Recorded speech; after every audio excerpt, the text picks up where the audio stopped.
Inge? Yeah. Ang kaliba hawdong lagi pamong daga igi nga tangay. Good morning, mayam handakti YouTube ta video phajana upload tawba ngamjre thabak loibaga angang loibaga thabak nungdang editing tawini aigi video mayam se ado handakti wabane henmandana adum editing ga tawroge tummage hana adum tummaga yaure video se phajana chang nai thangat pangamjre bako ado ichanupa se tumba hokatpaga maboi da chachi na ningai tawre aduna hayeng di maboi da pupiru tari mayam nong su phajana tari lai da katnaba lai khara he ka tawbane ngasigi weather sidi nong ka biti tarna isa ka se ing lawe yam sachina nungaye ichanupa su lai khorami mama pambiu na ningai taw leire bako mai mong se nung su nungai te pambi da basung ngam de bako aduna imungda muk changase mayam chakhumda muk changase papa ge mong thong asi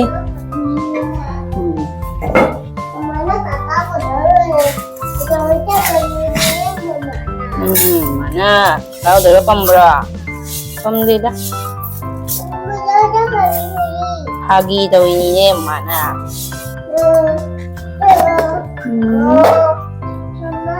oh dengan nu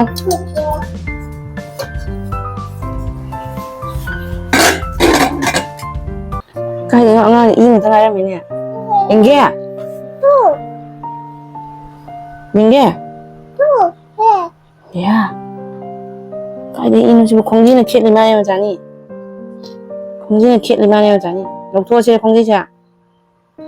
야, 로에 이네 봉급로 빼는 시디야. 못 파리야. 파리. 엄마한테 비리. 파리. 엄마한테 비리. 이 칵테. 이 동동래. Tulsi mana tere, Farni, mana bakal lagi sanjira. Papa nene. Papa nanti bire tulsi mana. Kakao. Ayo nak makan ini. Kini lagi sanjira. Ini tak tuju, ikan yang tuju. Ini kali hawdong lagi, pamong daga hawdong kakala mama ni itu aja. Ini tu satu.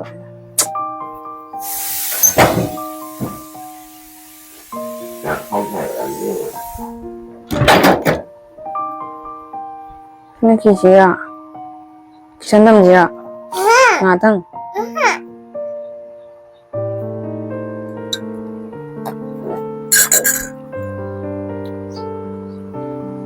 Iyam tu mayam pamung daga igi ngatang ay. Sige rumah na tawag kisah thami bane bako. Khak sanu macam ni. Nabra. Yang masak tu ke? Nabra. Khong dah naik ya. Farni. Mèo nó y phải đây vậy.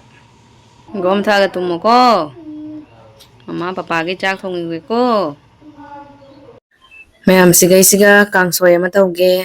Thaibong maru thabi kai ma'am hape bako adai di siga tilhau chanam tonga leire chamna thau ka yaw da bi da kasum yaw da bi kang soy am taw salage aduga siga kari pata mana gi bora am tawge aduga siga karona khabi am ngaurage ai husband gi hana pizza gi bako mase masakar nungarak pagi mase hoji irole adai kwas am ngale bora am tawres mai tawga pizza ge tawbane Makhana pizza urage adu raga mathang hojik bora haure kole kai ka phengdo adai hawdong ji chu chak lamana loisila hawdong gi mo chak khara pizza gi to bane hore ngak le ga mo pizza ni bako sina hojik kini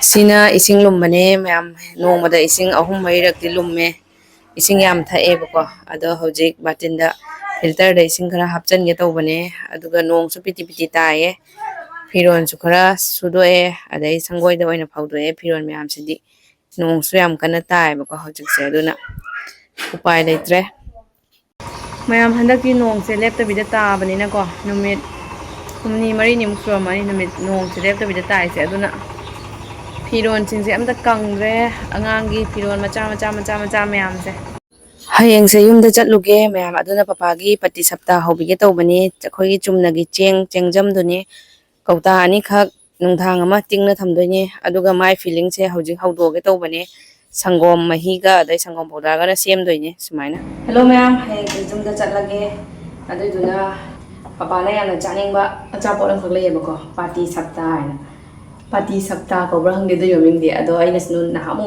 netagi hauraga pijagi bane bako ado mayam chaninge aduduna ngasi se haubirage aduga hayeng jum chatpada puge tawbani papa ma chana bine na magi feeling se ma'am hauboloi silaktore ada hoje akhoi chichega baiga ade akhoi aru soi lae bako ado moigi amuk puri hobi bane cha ga thakna bagi haidana puri se jo phajana kam khatle ma'am sigana cha laire adudi ma'am semage cha se mu puri se phajadre ngo masak se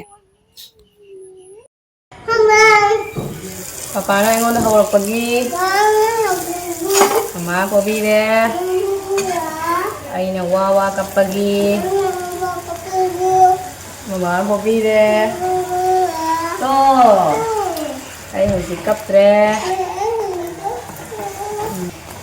ni ai tawman na ma se kapman na posalaban nei tilin laiga ma'am cha thanare bako ada ai video di moigi lawgen tawba da moida khara ikai ga le bako khoi don chawai su ma'am yawe khoi chem cha hoi ai husband khoi bai chiche ma'am pul le bako da khara ikai ga le video da da ai hap ken tawba hapa roi ge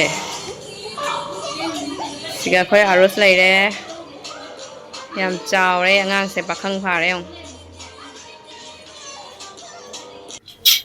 ma'am kole ke ga phengdoga sandagi thaba inkhang amuk loisan gi ge lai thami ke ka than gi ge adu loraga amuk phangnarase tumgre ma'am ichan pa se tumam dai da mama ga papa ga pe upaga nono popoi da chatsi kaina hairamine mama ko nono popoi chatoira nono popoi chatoira ina kanna tawjara me cha se ai husband su arum hoba khara phare masadi sadre bako da lok ti khara thungi hijik hidak kana chari ni masu ma'am hojik se pung 9:32 tare chanupa su tungre chanupa tuminge sarak siga ai hojik hayang pugadaba magi phiron hayang set kadaba do khando thamge tawbane bako hayang di ayungan ta hogalaga papa gi tan khara hobige tawbane papa se pati sapta kawbado akhoi gi tan moidan hoba pet laurga manungda feeling kai ka toroga hobado hayang horake bako ado magi am pame bako ada hauba aina hauraga pubigen tawbane adugi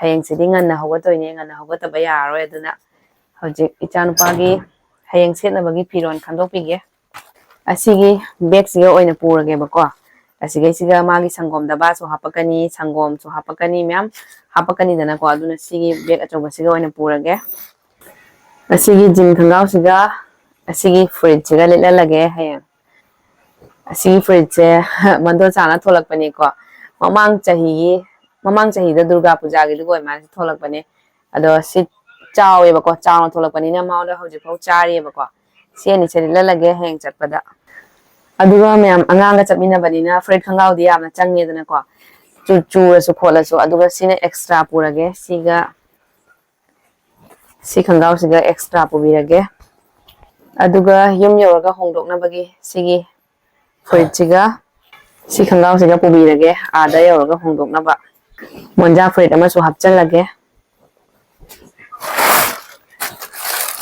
sigi rang ba siga hapage anganga chapmina bani na freight khangau yamna changne bako ama chani chu sangani mayung amu ji sangani ngaha ki chatkada boy su ma'am sangom kai kra se di wat pa yadre adum horen thakninga di khotninga di wa kaptoine bako aduna loi ready loire